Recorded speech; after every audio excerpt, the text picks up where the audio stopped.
at the Wilshire Christmas Eve service. We start singing Holy Night, we start lighting the candles, and I can hardly contain myself.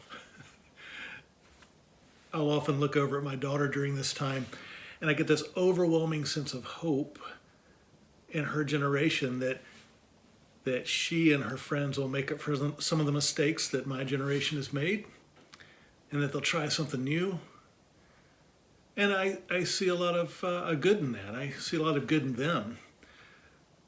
But there's one thing this pandemic and all this social unrest has taught me, and it's that we can't wait on another generation.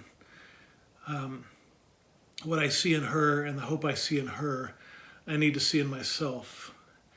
And so my response to all this is to give my fears over to God as well, to reach out to those that are different than me, that look different, act different, and even vote different, because I think that's the way that Christ would have it.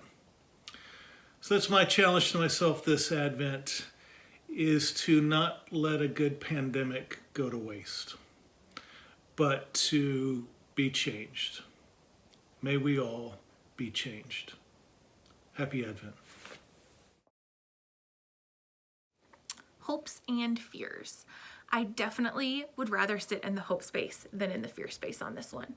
Fear just isn't a relatable word to me. It's not that I'm sure I'm not afraid of anything. I'm positive there's something I'm afraid of, but it's not a word that I really identify a lot with. Anxiety, relatable. Worrying, relatable. Overwhelmed, depressed, angry, very relatable right now. I'm really angry we missed a whole summer of activities at the church. I'm really angry that I've got a new niece and I don't get to see her. I'm angry that my event for work had to take place virtually instead of in person. I'm angry that I can't hug people and sit smushed together on a pew.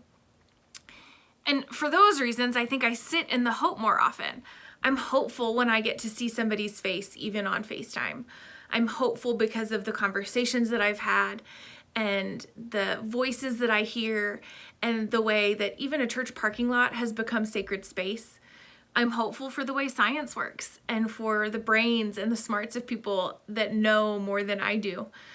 In a year with a pandemic and really divisive political climate and just an awakening across our globe of how do we support and love one another better, I am much more inclined to sit in the hopeful place when I see the way that the communities are coming together and that the way even people in our church are showing up to love one another when we can't hug each other and sit smushed next to each other on a pew.